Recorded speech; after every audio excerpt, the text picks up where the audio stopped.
Hello guys, I'm Bleznick. Welcome to my masterclass. Today I'm gonna show you how to make my track Let Me See You. This is one of my favorite tracks and I hope you enjoy it, so let's go.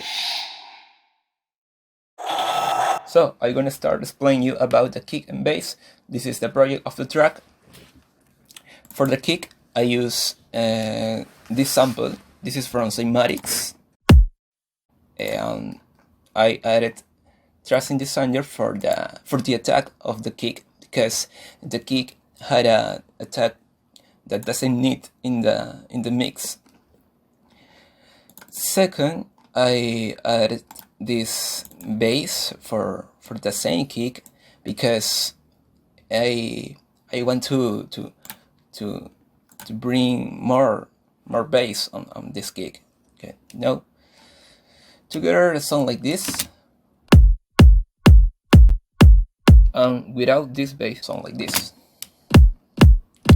And this is the process.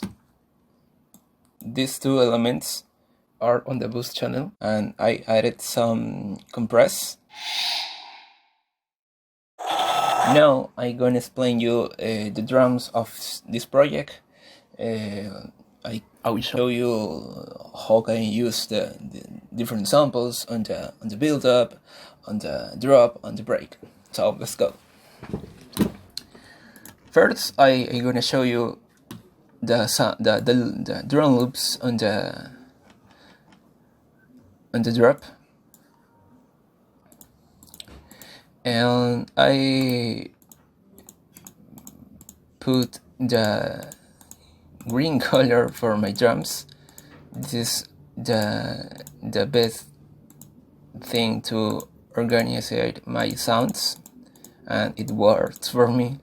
So let's start to listen to the drums.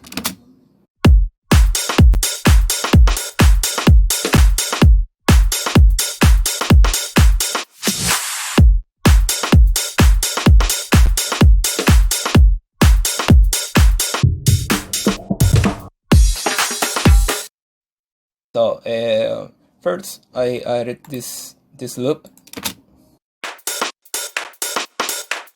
It worked really cool for the style. Some claps. So the next step is to show you the effects of the track, and it's really pretty simple. Okay?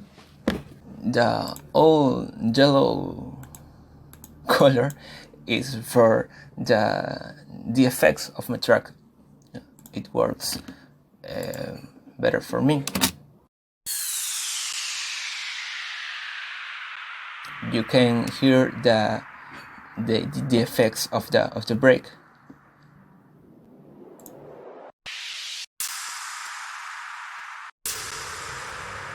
Yeah, and some ambient. I activate other sounds.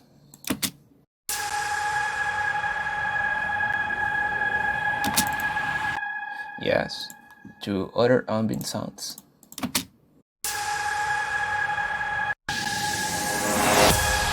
Yes. Now I listen the effects of the build up, some risers, a layer of riser impacts. So let's go.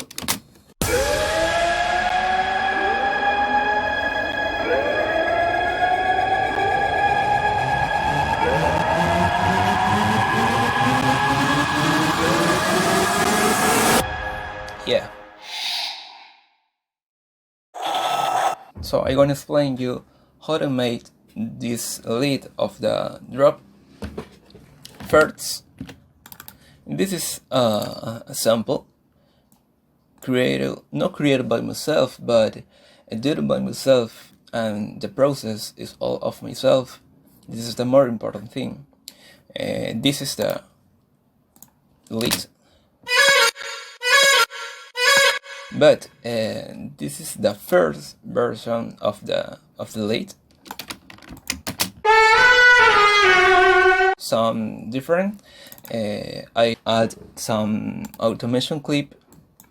I chopped some part of the sample, and I bring this sample on the project. Yeah, but the more important thing is the process that it has EQ to cut some frequencies, and I removed some resonance that I doesn't need, a little bit of reverb, and AP stereo. This helps to add more frequencies, more character on this. Isotopicizer, yes, to add more excitation on the high frequencies. Well, this is the final part of the video, because I'm gonna explain you how I made my master and some tips. Yeah, so let's go. I'm gonna show you. Yeah, this is the master of my track. I master in the same project because the CPU, it works good for design, because in other times it doesn't work because it is crashing. Maybe you can know about this. Yes, and this is how it looks. I added a fruity balance. This fruity balance, it only works in the build-up part to control the volume when the build-up it high up on the final part, because when you add some sounds and you chop a lot of sounds in the final part of the build-up, it sounds really strong, and I don't need this. This is the reason that I has this balance, and I show you how it works.